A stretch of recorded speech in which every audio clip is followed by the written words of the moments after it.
আমি তাকে খুব ভালোবাসি, বঙ্গবন্ধুকে খুব ভালোবাসি। আমি 2টা খতম দিছি তার জন্য। হ্যাঁ খতম দিছি, পরে সারা বছর কোরআন শরীফ খতম দিছি। মানে বঙ্গবন্ধুর জন্য কোরআন খতম দিছে।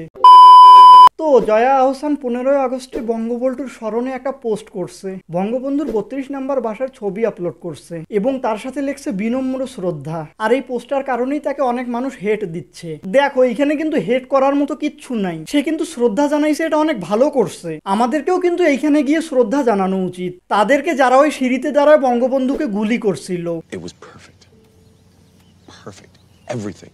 বাট এইটা কিন্তু মানতে হবে যে জয়া আহসানের অনেক সাহস।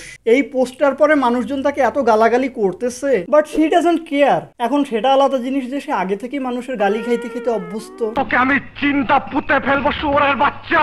আর এই শ্রদ্ধা করা পোস্ট শুধু জয়া আহসানই না, নাজিফা তুষি এবং আরো অনেকেই করছে। মানে ফেসবুকে এত লিখালিখির শখ এদের, মানে যখন ছোটতে স্কুলে লেখার দরকার ছিল তখন লিখেনি, তখন যদি একটু লিখালিখি করতো তাহলে আজকে আর এই দিন দেখতে লাগতো না। গাঞ্জা খাই কুল পাই না, লেখাপড়া করবো কোন সময়? মানে এদের নিজেদেরকেই কেউ শ্রদ্ধা করে না, আর এরা বঙ্গবন্ধুকে শ্রদ্ধা করতেছে।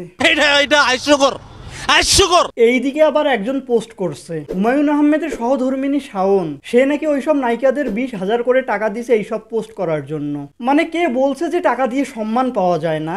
এই যে 20,000 টাকা দিয়ে এখানে সম্মান কিনতেছে। আমার কি মানুষ মনে হয় না? সম্বন্ধ না কেন? হুমায়ুন আহমেদের সব থেকে হাসির রচনা কি জানো? উড়ে যায় বকপক্ষী, আজ রবিবার, এগুলার একটাও না। তার বেস্ট হাসির রচনা হচ্ছে শাওন। মানে একে শুধু দেখো আর হাসো।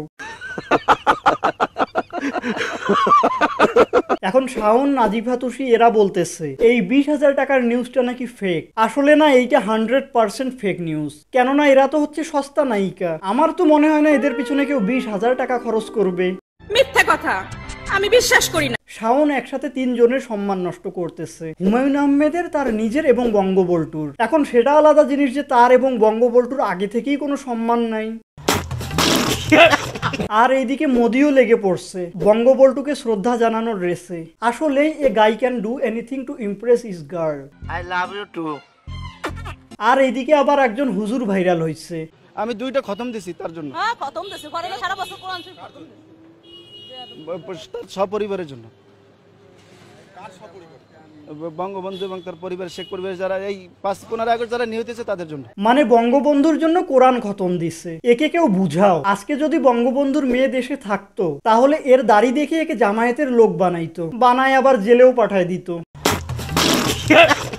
বাট যদি এ সত্যি সত্যি কোরআন পড়ে থাকে তাহলে বল্টুর জন্য কিন্তু কিছুটা হেল্প হবে। কেননা বল্টুর মেয়ে তো তাকে জাহান্নামে পাঠানোর জন্য কোনো কমতি রাখেনি। আরে সমস্যা না থাকি, সমস্যা না থাকলে এইগুলো বলে। দেখো বয়েস, বিয়ে করলে এইরকম মেয়েকেই করিও, লাইফে অনেক হ্যাপি থাকতে পারবা। আলহামদুলিল্লাহ। আপনারা এগুলো সরাবেন নাকি আপনারাও তার সাথে পাগল হইছেন? ভাবতেছি সাংবাদিক হয়ে যাব। সাংবাদিক হলে এইরকম এন্টারটেনমেন্ট প্রচুর পাবো। Final match you perform. What happening? What do you mean?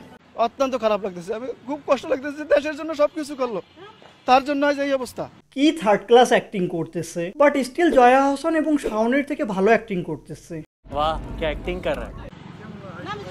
প্রত্যেকটা আওয়ামী লীগের কর্মীদেরকেই এভাবে নামাইতে হবে, ওভার কনফিডেন্সের চূড়া থেকে। না আমি নামবো না, তুমি মারবা। ওকে, সো ভিডিও ফিনিশড। এতদূর ভিডিওটা দেখে থাকলে লাইক, শেয়ার এন্ড সাবস্ক্রাইব করে ফেলো, এন্ড দেখা হবে অন্য কোনো ভিডিওতে।